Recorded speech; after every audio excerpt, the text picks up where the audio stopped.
ಎಲ್ಲರಿಗೂ ನಮಸ್ಕಾರ. ನನ್ನ ಹೆಸರು ಛಾಯಾ ಅಂತ. ಒಂದು ಕಾಲೇಜಲ್ಲಿ ಕೆಮಿಸ್ಟ್ರಿ ಪ್ರೊಫೆಸರಾಗಿ ವರ್ಕ್ ಮಾಡ್ತಾ ಇದ್ದೀನಿ. ನನ್ನ ಇಂಟೆನ್ಷನ್ ಏನು ಈ ಚಾನಲ್ನ ಸ್ಟಾರ್ಟ್ ಮಾಡೋದಕ್ಕೆ ಅಂದರೆ, ಸಾಧ್ಯ ಆದಷ್ಟು ಕೆಮಿಸ್ಟ್ರಿ ರಿಲೇಟೆಡ್ ಟಾಪಿಕ್ನ ಸಿಂಪಲಾಗಿ ಕನ್ನಡದಲ್ಲಿ ಹೇಳುವಂಥ ಪ್ರಯತ್ನ ಮಾಡ್ತಿದ್ದೀನಿ. ಕೆಮಿಸ್ಟ್ರಿ ಇಷ್ಟ ಇಲ್ಲದಿರೋರು ಕೆಮಿಸ್ಟ್ರಿ ಕಡೆಗೆ ಸೆಳೆಯುವಂಥ ಪ್ರಯತ್ನ ನಾನು ನನ್ನ ಚಾನಲ್ ಮುಖಾಂತರ ಮಾಡ್ತಾ ಇದ್ದೀನಿ. ಪರ್ಟಿಕ್ಯುಲರ್ಲಿ ಕನ್ನಡ ಮೀಡಿಯಂ ಹುಡುಗರಿಗೆ, ರೂರಲ್ ಹುಡುಗರಿಗೆ ಹೆಲ್ಪ್ ಆಗಲಿ ಅಂತ ಕೆಮಿಸ್ಟ್ರಿನ ಕನ್ನಡದಲ್ಲಿ ಹೇಳುವಂಥ ಪ್ರಯತ್ನ ನಾನು ನನ್ನ ಚಾನಲ್ ಮುಖಾಂತರ ಮಾಡ್ತಾ ಇದ್ದೀನಿ. ಸದ್ಯಕ್ಕೆ ನೀವೇನಾದರೂ ರಾಣಿ ಚೆನ್ನಮ್ಮ ಯೂನಿವರ್ಸಿಟಿನಲ್ಲಿ ಓದ್ತಾ ಇದ್ದೀರಾ, ಫೋರ್ತ್ ಸೆಮ್ಮಲ್ಲಿ ಇದ್ದೀರಾ ಅಂತಂದರೆ, ಕೆಮಿಸ್ಟ್ರಿನ one of the major subject ಆಗಿ ತೊಗೊಂಡಿದ್ದೀರಾ ಅಂದರೆ ನಿಮ್ಗೆ ಆಲ್ರೆಡಿ ಗೊತ್ತಿರುತ್ತೆ. ಕೆಮಿಸ್ಟ್ರಿನಲ್ಲಿ ಒಟ್ಟು 4 ಯೂನಿಟ್ ಇರುತ್ತೆ. ಸೊ ಆಲ್ರೆಡಿ 3 ಯೂನಿಟ್ದು ಅಂದರೆ ಯೂನಿಟ್ 1, ಯೂನಿಟ್ 3 ಆ್ಯಂಡ್ ಯೂನಿಟ್ 4 ಎಲ್ಲ ವೀಡಿಯೋಸ್ನ according to the syllabus upload ಮಾಡಿದ್ದೀನಿ. ಈಗ ಯೂನಿಟ್ 2 ತೊಗೊಂಡಿದ್ದೀನಿ. ಅಗೇನ್ ಕ್ವಶನ್ ಆ್ಯಂಡ್ ಆನ್ಸರ್ ಯಾವ್ಯಾವ ಕೇಳ್ತಾರೆ, ಪ್ರಾಬಬಲ್ ಕ್ವಶನ್ ಆ್ಯಂಡ್ ಆನ್ಸರ್ಸ್ ಅದನ್ನು ಡಿಸ್ಕಸ್ ಮಾಡಿದ್ದೀನಿ. ಈಗ ಯೂನಿಟ್ 2 ವೀಡಿಯೋಸ್ನ ಸ್ಟಾರ್ಟ್ ಮಾಡಿದ್ದೀನಿ. ಆ ಸೀರೀಸಲ್ಲಿ ನಾನು ಇವತ್ತು ಮಾಡ್ತಾ ಇರೋವಂಥದ್ದು 6ನೇ ವೀಡಿಯೋ. ಇವತ್ತಿನ ವೀಡಿಯೋದಲ್ಲಿ ionic mobility and its determination ಹೇಗೆ ಮಾಡೋದು ಅನ್ನೋದ್ರ ಬಗ್ಗೆ ತಿಳ್ಕೊಳ್ತಾ ಹೋಗೋಣ. ಎಗೇನ್ ವೆಲ್ಕಮ್ ಟು ಕೆಂಚಾಯ. ನನ್ನ ಚಾನಲ್ನ ಸಬ್ಸ್ಕ್ರೈಬ್ ಮಾಡಿ, ಶೇರ್ ಮಾಡಿ, ಸಪೋರ್ಟ್ ಮಾಡಿ. ಒಂದು ಅನಾಲಜಿ ತಗೊಳ್ಳೋಣ. Whenever we place an order on a courier service, they gave us a unique tracking number so that we can track our packages. Sometimes packages arrive before we expected, and sometimes it reaches the way after the expected delivery date. ನಾವು ಹೇಳ್ತಾರೆ, ಒಂದು track number ಕೊಟ್ಟಿರ್ತಾರೆ, ಇಂಥ ದಿವಸ ಬರುತ್ತೆ ಅಂತ ಹೇಳ್ತಾರೆ. ಅದಕ್ಕಿಂತ ಮುಂಚೆ ಬರ್ಬೋದು ಅಥವಾ ಅದಾದಮೇಲೆ ಬರ್ಬೋದು. ಸೊ ಮುಂಚೆ ಬಂದರೆ ಯಾಕೆ, ಅದಕ್ಕೆ ಕಾರಣಗಳಿರ್ಬೋದು. ಅಥವಾ ಲೇಟಾಗಿ ಬಂದಿದೆ ಅಂದರೆ ಅದಕ್ಕೆ ಯಾವ ಕಾರಣಗಳಿರ್ಬೋದು. What are the factor that affect these delivery system? ಯಾಕೆ ಆಗಿರ್ಬೋದು? ಎಷ್ಟೊಂದು ಫ್ಯಾಕ್ಟರ್ಸ್ ಇರ್ಬೋದು. ಅನ್ಎಕ್ಸ್ಪೆಕ್ಟೆಡ್ ವೆದರ್ ಕಂಡೀಷನ್ಸ್ ಇರ್ಬೋದು, ಒಂದು ಕಡೆಯಿಂದ ಇನ್ನೊಂದು ಕಡೆಗೆ. ಪಬ್ಲಿಕ್ ಹಾಲಿಡೇ ಇರ್ಬೋದು, ಅಥವಾ ತಂದ್ಕೊಡೋನಿಗೆ ಹುಷಾರಿಲ್ದಲೇ ಇರ್ಬೋದು, ಅಥವಾ ಅವ್ನು ಬಂದಾಗ ನಾವಿಲ್ದಲೇ ಇರ್ಬೋದು. ಏನು ಬೇಕಾದ್ರೂ ರೀಸನ್ ಆಗಿರ್ಬೋದು. ಅದೇ ಥರನೇ ನೀವು ಎಲೆಕ್ಟ್ರಾಲಿಸಿಸ್ನ ತೊಗೊಂಡ್ರೆ, during the electrolysis of an electrolyte the different ions move at a different manner. ಬೇರೆ ಬೇರೆ ಕಾರಣಗಳಿಗೆ ಏನಾಗುತ್ತೆ, ಕಂಡಕ್ಟೆನ್ಸ್ ಏನಾಗ್ತಾ ಹೋಗುತ್ತೆ. ಕೆಟಯಾನ್ಸು ಮತ್ತು anions moving towards the opposite electrode ಏನಾಗ್ತಾ ಹೋಗುತ್ತೆ. ಅದೇನಾಗುತ್ತೆ, ಫಾಸ್ಟ್ ಆಗ್ಬೋದು ಅಥವಾ ಸ್ಲೋ ಆಗ್ಬೋದು, ಅಥವಾ ಡಿಫ್ರೆಂಟ್ ಮ್ಯಾನರಲ್ಲಿ. ಪ್ರತಿಯೊಂದು ಅಯಾನ್ಸು ಏನು ಮಾಡ್ತವೆ, ಬೇರೆ ಬೇರೆ ಥರ ಮೂವ್ ಆಗ್ತವೆ. ಅದಕ್ಕೆ ನಾವೇನಂತ ಕರಿತೀವಿ, ಮೊಬಿಲಿಟಿ ಅಂತ ಕರಿತೀವಿ. Certain ions have faster mobility than others. ಕೆಲವೊಂದು ಫಾಸ್ಟಾಗಿ ಹೋಗುತ್ತೆ. ಕಾರಣಗಳು ಇರ್ಬೋದು. ಇದು ಕೆಟಯಾನೆ, ಇದು ಅನಯಾನೆ. ಮೂವ್ ಆಗ್ಬೇಕಾದ್ರೆ ಏನು ಮಾಡಬೇಕು, ಆಗಬೇಕಾಗಿತ್ತು. ಆದರೆ ಎಷ್ಟೊಂದು ಫ್ಯಾಕ್ಟರ್ಸ್, ಹೆಂಗೆ ಕೊರಿಯರು ನಮಗೆ ಜಾಗಕ್ಕೆ ರಿಸೀವ್ ಆಗೋದಕ್ಕೆ ಹೆಂಗೆ ಬೇರೆ ಬೇರೆ ಫ್ಯಾಕ್ಟರ್ಗಳು ಕಾರಣ ಆಗ್ತವಲ್ಲ, ಅದೇ ರೀತಿ ಮೊಬಿಲಿಟಿ ಆಫ್ ದಿ ಅಯಾನ್ಸ್ ಬರೋದಕ್ಕೆ ಏನಾಗ್ಬೋದು, ಬೇರೆ ಬೇರೆ ಕಾರಣಗಳಿಂದ ಆಗ್ಬೋದು. So it is vital to understand how different ions move in a different atmosphere for their application in their respective field. ಕರೆಂಟಾಗಿ ಪಾಸ್ ಮಾಡಿದ ತಕ್ಷಣವೇ ಯಾಕೆ ಸ್ಲೋ ಆಗುತ್ತೆ, ಯಾಕೆ ಫಾಸ್ಟಾಗಿ ಮೂವ್ ಆಗುತ್ತೆ, what are the factor that going to affect the mobility, ಅದನ್ನೆಲ್ಲ ನಾವು ತಿಳ್ಕೋಬೇಕಾಗತ್ತೆ. ಅದಕ್ಕೆ ನಾವೇನಂತ ಕರಿತೀವಿ, ಅಯಾನಿಕ್ ಮೊಬಿಲಿಟಿ. ನಿಮ್ಗೆ ಆಲ್ರೆಡಿ ಗೊತ್ತಿದೆ, ಎಲೆಕ್ಟ್ರೋಲೈಟಿಕ್ ಸೆಲ್ ಇದೆ. ಎಲೆಕ್ಟ್ರೋಲೈಟಿಕ್ ಸೆಲ್ ಅಂದರೆ ಏನು ಮಾಡ್ತಾ ಇದ್ದೀವಿ, ಒಂದು ಆ್ಯನೋಡ್ ಇಟ್ಕೊಂಡಿದ್ದೀವಿ, ಒಂದು ಕ್ಯಾಥೋಡ್ ಇಟ್ಕೊಂಡಿದ್ವಿ. ನಮ್ಮದು ಎಲೆಕ್ಟ್ರಾಲಿಸಿಸ್ ಸೊಲ್ಯೂಷನ್ನ ಇಟ್ಕೊಂಡು ಎಲೆಕ್ಟ್ರೋಲೈಟಿಕ್ ಸೆಲ್ ಸೆಟಪ್ ಮಾಡಿದ್ವಿ. ಅದನ್ನು ಥ್ರೂ ಕರೆಂಟ್ನ ಪಾಸ್ ಮಾಡಿದ್ವಿ. ಆವಾಗ ಏನಾಗುತ್ತೆ, ಪಾಸಿಟಿವ್ಲಿ ಚಾರ್ಜ್ಡ್ ಅಯಾನ್ಸು ಮೂವ್ ಆಗ್ತವೆ, ನೆಗೆಟಿವ್ಲಿ ಚಾರ್ಜ್ಡ್ ಅಯಾನ್ಸು ಮೂವ್ ಆಗ್ತವೆ. ಆ ಮೂವ್ ಆಗ್ತವಲ್ಲ, ಅಯಾನ್ಸು ಮೂವ್ ಆಗ್ತವಲ್ಲ, ಅದಕ್ಕೆ ನಾವೇನಂತ ಕರಿತೀವಿ, ಅಯಾನಿಕ್ ಮೊಬಿಲಿಟಿ ಅಂತ ಕರಿತೀವಿ. Ionic mobility describe the speed of an ion in an electrolyte moving and passing electricity current between two electrode with a unit value of potential gradient. It is denoted by the symbol U ಅಂತ ಹೇಳ್ತಾರೆ, mu ಅಂತ ಹೇಳ್ತಾರೆ. Symbol ಸಿಕ್ಕಿಲ್ಲ, ಹಾಗಾಗಿ ನಾನು ಅಲ್ಲಿ U ಹಾಕಿದೆ. The speed of the distance travelled in unit time, ಅದಕ್ಕೆ ನಾವೇನಂತ ಕರಿತೀವಿ, ಅಯಾನಿಕ್ ಸ್ಪೀಡ್ ಅಂತ ಕರಿತೀವಿ. So ionic mobility describes the speed of an electrolyte moving when the electric current is passed through between two electrode with a unit value potential grade. ಅಂದ್ರೇನು, mu is equal to ionic speed divided by the potential gradient. Ionic speed ಅಂದರೆ ಏನು, the distance travelled per unit time. ಎಷ್ಟು per unit ಟೈಮ್ನ ಎಷ್ಟು distance travel ಮಾಡಿದೆ, ಅದಕ್ಕೆ speed ಅಂತ ಕರಿತೀವಿ. ಹಾಗಾದರೆ ಪೊಟೆನ್ಷಿಯಲ್ ಗ್ರೇಡಿಯಂಟ್ ಅಂದ್ರೇನು, potential difference divided by L. ಅದಕ್ಕೆ ನಾವೇನಂತ ಕರಿತೀವಿ, ಪೊಟೆನ್ಷಿಯಲ್ ಗ್ರೇಡಿಯಂಟ್ ಅಂತ ಕರಿತೀವಿ. Ionic mobility describes the distance travelled by an ion of an electrolyte in unit time with respect to unit value of potential gradient. ಅದಕ್ಕೆ ನಾವೇನಂತ ಕರಿತೀವಿ, ionic mobility ಅಂತ ಕರಿತೀವಿ. ಯೂನಿಟ್ನ ತಗೊಳ್ಳೋದಾದರೆ m² v-1 s-1 ಬರುತ್ತೆ. Factors affecting the ionic mobility. ಏನಾಗ್ತಿದೆ, ions move ಆಗ್ತಾ ಇದೆ. Move ಆಗೋದಕ್ಕೆ ಎಷ್ಟೊಂದು ಫ್ಯಾಕ್ಟರ್ಸ್ನು ಅಫೆಕ್ಟ್ ಮಾಡ್ತವೆ. Each and every ion they going to move with a different speed. ಯಾಕೆ ಡಿಫ್ರೆಂಟ್ ಸ್ಪೀಡಲ್ಲಿ ಹೋಗ್ತವೆ? What are the factor that going to affect?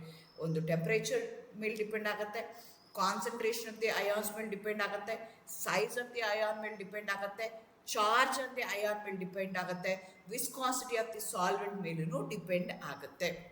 ಈಗ ಒಂದೊಂದೇ ಫ್ಯಾಕ್ಟರ್ಸ್ನ ನೋಡ್ಕೊಳ್ತಾ ಹೋಗೋಣ. The temperature. When the temperature is increased, ions will gain kinetic energy. Due to this, their motion will increase to a greater extent. ಈಗ temperature ಜಾಸ್ತಿ ಮಾಡ್ತಾ ಹೋದಂಗೆ ಪ್ರತಿಯೊಂದು ions ಏನು ಮಾಡ್ತವೆ, ಅದರದ್ದು ಕೈನೆಟಿಕ್ ಎನರ್ಜಿ ಜಾಸ್ತಿ ಆಗುತ್ತೆ. ಕೈನೆಟಿಕ್ ಎನರ್ಜಿ ಜಾಸ್ತಿ ಆಯಿತು ಅಂದರೆ ಅವು ಮೂವ್ ಆಗುವಂಥದ್ದು ಜಾಸ್ತಿ ಆಗುತ್ತೆ. In simpler terms, greater the value of the temperature, greater will be the kinetic energy of the ions and faster will be the mobility of the ions. At a higher temperature, mobility of the ions ಏನಾಗುತ್ತೆ, increase ಆಗುತ್ತೆ. Ionic mobility increases with temperature. Why it increases with temperature? When you increase the temperature, kinetic energy increases. As the kinetic energy increases, they're going to move very faster. Second one, concentration of the ions. So ನಿಮಗೆ ಗೊತ್ತಿದೆ, dilute ಮಾಡಿದ್ರೆ ಏನಾಗುತ್ತೆ, mobility of the ions increases with dilution. ಡೈಲ್ಯೂಷನ್ಗೆ ನಿಮಗೆ increase ಮಾಡ್ತಾ ಇದ್ದೀರಾ ಅಂದರೆ ಏನಾಯಿತು ಅಂದರೆ, ಇನ್ನು ಸ್ವಲ್ಪ ಡೈಲ್ಯೂಷನ್ ಮಾಡ್ತಾ ಇದ್ದೀರಾ ಅಂದರೆ ಮೊಬಿಲಿಟಿ ಆಫ್ ದಿ ಅಯಾನ್ಸು ಫಾಸ್ಟಾಗಿ ಮೂವ್ ಆಗ್ತವೆ. Again, it varies with a weak electrolyte and a strong electrolyte. Weak electrolyte ಅಂದರೆ which going to dissociate completely. Strong electrolytes ಅಂದರೆ which going to dissociate completely. Whereas weak electrolytes ಅಂದರೆ they are going to partially dissociate. Strong electrodes dissociate completely and so exhibit higher conductance due to the larger number of ions. On dilution, mobility increases slightly due to more room for movement of ions. ನಿಮಗೆ ಗೊತ್ತಿದೆ, strong electrolytes ಅಂದ್ರೆ ಏನು, 100% dissociate ಆಗ್ತವೆ.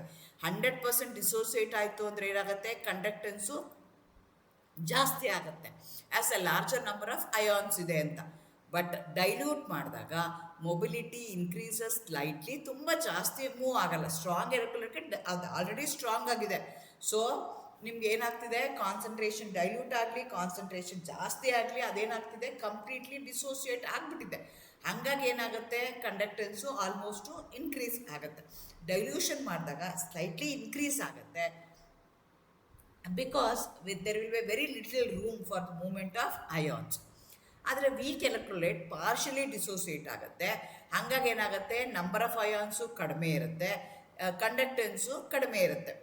ಆದರೆ ಇದು ಯಾವಾಗ, without dilution compared to that of the strong electrolyte. Dilute ಮಾಡಿದಾಗ ಏನಾಗುತ್ತೆ, ionization of the weak electrolyte increases, pressing more ions. ಇಲ್ಲೇನಾಗ್ತಿದೆ, ಇರೋವಂಥದ್ದೇ ಕಡಿಮೆ ಅಯಾನ್ಸ್ ಇದೆ. ಹಾಗಾಗಿ ಏನು ಮಾಡ್ತವೆ, ಡೈಲ್ಯೂಷನ್ ಮಾಡ್ದಂಗೆ ಮೊಬಿಲಿಟಿ ಏನಾಗ್ತಾ ಹೋಗುತ್ತೆ, ಜಾಸ್ತಿ ಆಗುತ್ತೆ. So the number and mobility increases with the dilution significantly higher than that of the stronger electrolytes. Weak electrolytes ಏನಾಗುತ್ತೆ, ಕಂಡಕ್ಟೆನ್ಸು ಜಾಸ್ತಿ ಆಗುತ್ತೆ with the dilution compared to that of the strong electrolytes ಅಂತ ಹೇಳ್ತಾರೆ. ಎರಡೂ ಕಡೆನೂ ಇನ್ಕ್ರೀಸ್ ಆಗುತ್ತೆ, no doubt. ಆದರೆ strong ಎಲೆಕ್ಟ್ರೋಲೈಟ್ಗೆ ಮೂವ್ ಆಗುವಂಥದ್ದು ಅಥವಾ ವಿತ್ ದ ಡೈಲ್ಯೂಷನ್ನು ಮೂವ್ ಆಗೋದು, ಮೊಬಿಲಿಟಿ ಏನಾಗುತ್ತೆ, ಕಡಿಮೆ ಆಗುತ್ತೆ. ವೀಕ್ ಎಲೆಕ್ಟ್ರೋಲೈಟ್ಗೆ ಮೊಬಿಲಿಟಿ ಜಾಸ್ತಿ ಆಗುತ್ತೆ. Third parameter which going to decide the mobility of the ions ಯಾವುದು ಅಂದರೆ, ಅಯಾನಿಕ್ ಮೊಬಿಲಿಟಿ ಯಾವುದ್ರ ಮೇಲೆ ಡಿಪೆಂಡ್ ಆಗುತ್ತೆ, size of the ion. Size of the ion as an interesting impact on the mobility of ions. Greater the size of the ions slice the ion to move, lesser will be the mobility of the ion. ಈಗ ದಪ್ಪಕ್ಕಿರೋರು ಇದ್ದರೆ ಏನಾಗುತ್ತೆ, move ಆಗೋದು ಕಷ್ಟ ಆಗುತ್ತೆ. ಸಣ್ಣಕ್ಕಿದ್ರೆ ಏನಾಗುತ್ತೆ, move ಆಗೋದು easy ಆಗುತ್ತೆ. ಸೊ ದಪ್ಪ ಇದ್ದು ಅಂತ ತಿಳ್ಕೊಂಡ, ಸೈಜು ಜಾಸ್ತಿ ಇತ್ತು ಅಂದರೆ ಅವಾಗ ಏನಾಗುತ್ತೆ, ಮೊಬಿಲಿಟಿ ಡಿಕ್ರೀಸ್ ಆಗುತ್ತೆ. Ionic mobility is inversely proportional to the size of the ion. So size ಏನಾದರೂ ಜಾಸ್ತಿ ಇತ್ತು ಅಂತಂದರೆ, ದೊಡ್ಡದಾಗಿತ್ತು ಅಂತಂದರೆ ಅಯಾನಿಕ್ ಮೊಬಿಲಿಟಿ ಕಡಿಮೆ ಆಗುತ್ತೆ. ಸೈಜ್ ಏನಾದರೂ ಚಿಕ್ಕದಿತ್ತು ಅಂದರೆ ಅಯಾನಿಕ್ ಮೊಬಿಲಿಟಿ ಇನ್ಕ್ರೀಸ್ ಆಗುತ್ತೆ. Size of the ion and mobility of the ions is inversely proportional to each other ಅಂತ ಹೇಳ್ತಾರೆ. ಅದೇ ಥರ ಅಯಾನಿಕ್ ಮೊಬಿಲಿಟಿ ಯಾವ್ಯಾವ್ದ್ರ ಮೇಲೆ ಡಿಪೆಂಡ್ ಆಗುತ್ತೆ ಅಂದರೆ, although at infinite dilution all the electrolytes are completely dissociated, their molar conductance differ vastly from one another. This is because of the difference in the speeds of the ions. Ionic mobility ಯಾಕೆ ಬೇಕು ಅಂದರೆ, ನಂದು molar conductance ಏನಾಗುತ್ತೆ, equivalent conductance ಏನಾಗುತ್ತೆ at infinite dilution ನನಗೆ ಗೊತ್ತಾಗಬೇಕು ಅಂದರೆ ಅಯಾನಿಕ್ ಮೊಬಿಲಿಟಿದ ಬಗ್ಗೆ ನನಗೆ ಗೊತ್ತಾಗಬೇಕು. For example, the molar conductance at infinite dilution of HCl is more than 3 times as high as NaCl. Since chloride ion is common, it follows that speed of hydrogen ion is more 3 times that of the speed of the sodium ion. ಈಗ ಏನು ಮಾಡ್ತಾ ಇದ್ದೀನಿ, ಒಂದು HCl ತಗೊಂಡಿದ್ದೀನಿ, infinite ಡೈಲ್ಯೂಷನಲ್ಲಿ ionic mobility ಏನಾಗ್ತಿದೆ ಅಂತ ನಾನು ಕಂಡುಹಿಡಿಬೇಕು. ಅದೇ ಥರ ಸೋಡಿಯಂ ಕ್ಲೋರೈಡ್ದು ನಾನೇನು ಮಾಡಬೇಕು, ಇನ್ಫೈನೈಟ್ ಡೈಲ್ಯೂಷನಲ್ಲಿ ಅಯಾನಿಕ್ ಮೊಬಿಲಿಟಿ ಅಥವಾ ಮೋಲಾರ್ ಕಂಡಕ್ಟೆನ್ಸ್ ಏನಾಗುತ್ತೆ ಅಂತ ನಾನು ಕಂಡುಹಿಡಿಬೇಕು. ಆದರೆ HCl ಎರಡರಲ್ಲೂ Cl ಕಾಮನ್ ಇದೆ, ಆದರೆ ಒಂದರಲ್ಲಿ H+ ಇದೆ, ಇನ್ನೊಂದರಲ್ಲಿ Na+ ಇದೆ. H+ ಸೈಜು ಚಿಕ್ಕದಾಗಿರೋದಕ್ಕೋಸ್ಕರ HClದು ಡೈಲ್ಯೂಷನ್ ಏನಾಗುತ್ತೆ, ಅಟ್ ಇನ್ಫೈನೈಟ್ ಡೈಲ್ಯೂಷನ್ ಅದ್ರ ಕಂಡಕ್ಟೆನ್ಸ್ ಏನಾಗುತ್ತೆ 3 times higher than that of NaCl ಆಗುತ್ತೆ. ಅದ್ರ ಬಗ್ಗೆ ಹೇಳ್ತಾರೆ. ಅದ್ರ ಜೊತೆಗೆ it also depends upon the mobility. Ionic mobility also depends upon the solvent that we have taken, viscosity of the solvent that we have taken. Ion shall be dragged behind by the viscous solvent, and hence will be decreasing the mobility with the increasing the viscosity of the solvent.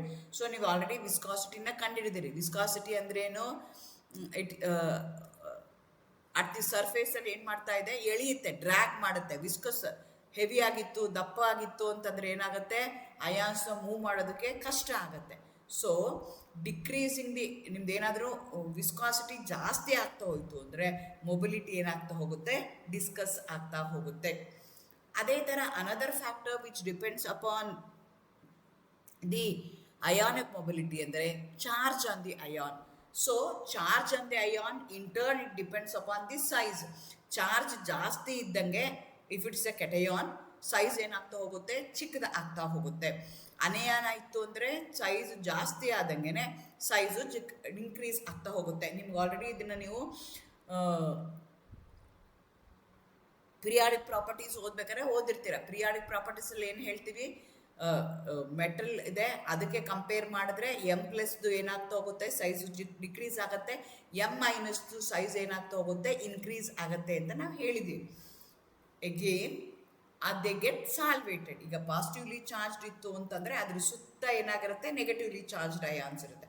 ಅದೇ ಥರ negatively charged ಇತ್ತು ಅಂತಂದರೆ ಅದ್ರ ಸುತ್ತ positively charge ಇರುತ್ತೆ. ಇದಕ್ಕೆ ಏನಂತ ಕರಿತೀವಿ, ಸಾಲ್ವೇಷನ್ ಅಂತ ಕರಿತೀವಿ. Ions are solvated by the solvent molecules. Higher the charge on the ion, higher the number of oppositely charged ion around it. Because again ಇದು ಪಾಸಿಟಿವ್ಲಿ ಚಾರ್ಜ್ ಇದೆಯಾ, ನೆಗೆಟಿವ್ಲಿ ಚಾರ್ಜ್ ಇದೆಯಾ, ಇದು ಕೆಟಿಯಾನ್ ಆಗಿದೆಯಾ, ಅನಯಾನ್ ಆಗಿದೆಯಾ, ಅದ್ರ ಮೇಲೆ ಡಿಪೆಂಡ್ ಆಗುತ್ತೆ. ಕೆಟಿಯಾನ್ ಇತ್ತು ಅಂತಂದರೆ ಏನಾಗುತ್ತೆ, ಸೈಜು ಚಿಕ್ಕದಾಗ್ತಾ ಹೋಗುತ್ತೆ.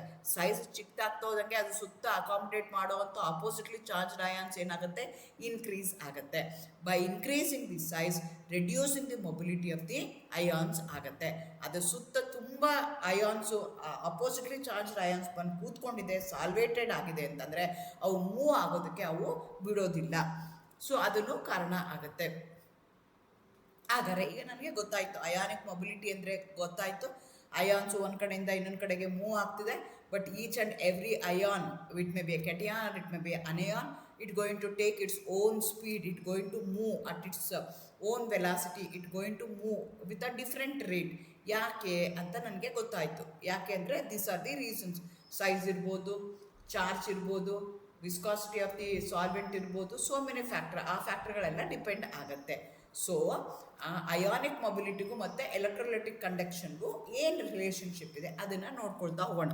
When the voltage is applied to the electrodes dipped in an electrolytic solution, the electrolyte ions start moving, causing electric current to flows through the solution. Conductance or conductivity refers to the ability of an electrolyte to conduct electric current. Ohm's law also applies the electrolytic solution. Applies to electrolytic solution. ಈಗ ನಾನು relationship ತಗೋಬೇಕು. ಈಗ ಏನು ಮಾಡ್ತಾ ಇದ್ದೀನಿ, ಎಲೆಕ್ಟ್ರೋಲೈಟ್ನ ತೊಗೊಂಡಿದ್ದೀನಿ. It may be strong ಇರ್ಬೋದು, weak ಇರ್ಬೋದು, ಯಾವುದೇ ಕಾನ್ಸಂಟ್ರೇಷನ್ ಇರ್ಬೋದು, ಡೈಲ್ಯೂಟ್ ಆಗಿರ್ಬೋದು, ಟು ಇನ್ಫೈನೈಟ್ ಡೈಲ್ಯೂಷನ್ ಏನೋ ಆಗಿರ್ಬೋದು. ಈಗ ಅದಕ್ಕೆ ಕರೆಂಟ್ ಪಾಸ್ ಮಾಡಿದ ತಕ್ಷಣ ಏನಾಗುತ್ತೆ, ಅಯಾನಿಕ್ ಮೊಬಿಲಿಟಿ ಸ್ಟಾರ್ಟ್ ಆಗುತ್ತೆ, ion start moving.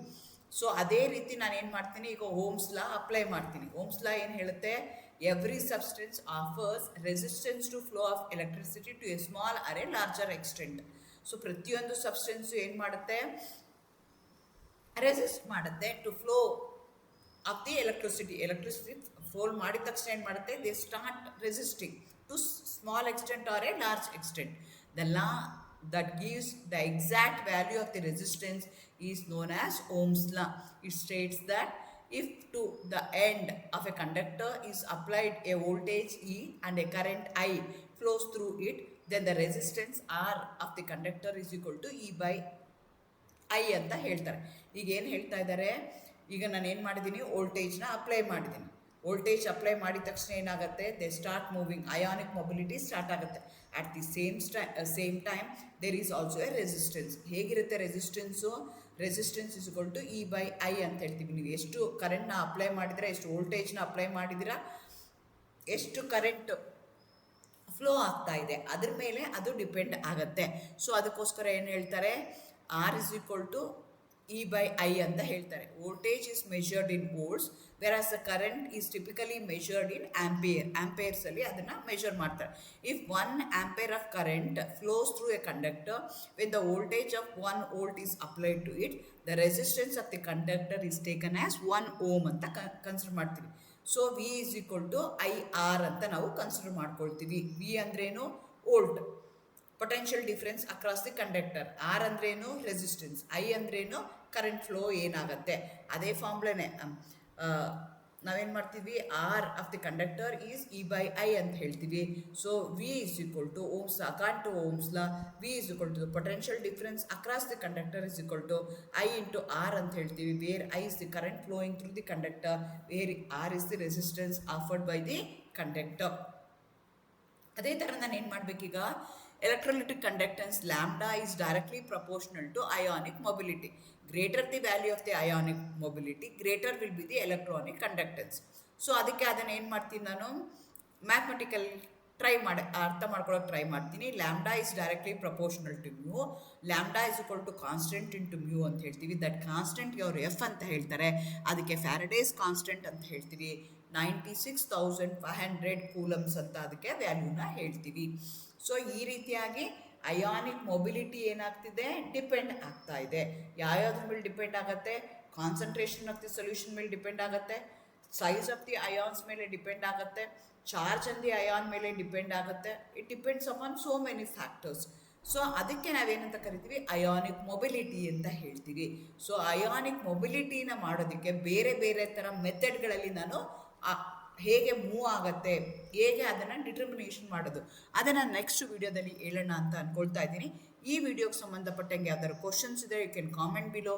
Like, share and subscribe for more such chemistry videos. Thank you. Good luck.